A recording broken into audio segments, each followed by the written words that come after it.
الله دې رقم وکړي ډېره ګرانه معامله ده او دا شرک ندونسي دي دا خبره ښه ښکاره ده مشرک که بوتان ځان له خدایان نیولي دي او مسلم ور مراد له باباګان نیولي دي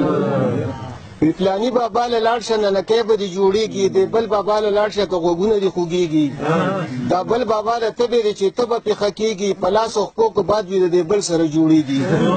نو زمونه مولیا چې مرتبې ورکړي خدای دی خدای خلکو د خپل ځانه ورتړلي دا ډیګرې دي او څوک لاړ شي بابا زمونه مولیا چې مرتبې ورکړي خدای دی خدای خلکو د خپل ځانه ورتړلي دا ډیګرې دي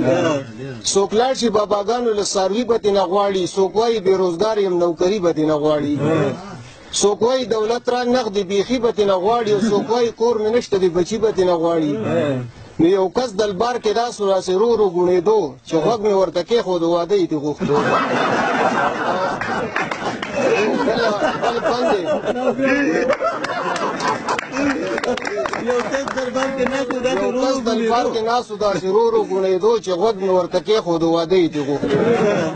او یو څو ښځې راغلې وې د عمر نه پخې وې په چغو باندې سر وې غورځولې برقې وې چې خیال مې ورته وکړو بس د کوپر نظارې وې او چاپېره د زیارت ته په سجده باندې پرتې وې څه بل شان عجیبه شانته سوالونه یې کول او د قبر چې څه کاڼي و دوی ځان پورې مږلې نو یوې وې بابا خاوند مې نه مني خبره تعویض او دم درود پې اثر نه کوي د سره دې بلې وې زما خو د خاوند نه کېږي یره او دا کور ترې نه خالي که چې بیا ګرځم بې خطره نو د ده نه کونډه ښه یم بابا وایي که څه غم او که دا کار دې ونه کړو کرامات دې نه منم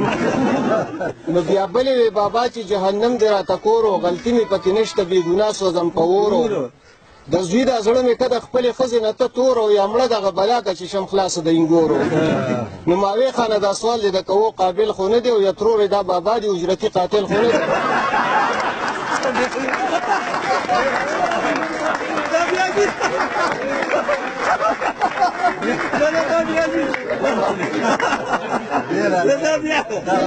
بابا چې جهنم دې راته کور و غلطي مې پکې نشته بې ګناه سوځم په اورو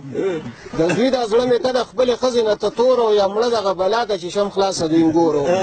نو ماوې خانه دا سوال دی د کوو قابل خو نه دی او یا ترورې دا بابا دی اجرتي قاتل خو نه دی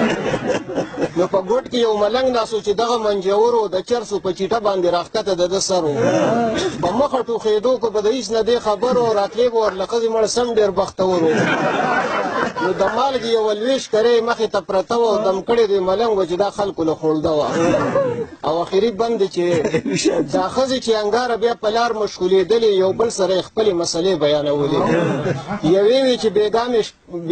چې بېګا مې ټوله شپه خپې خوږېدلې او سهار وختې خو ځکه دې بابا له هم راغلې نو دې بلې وې ساده ښځې د ده کار خو بدل دی دې نورو مسلو له دې خپو بابا خو بل دی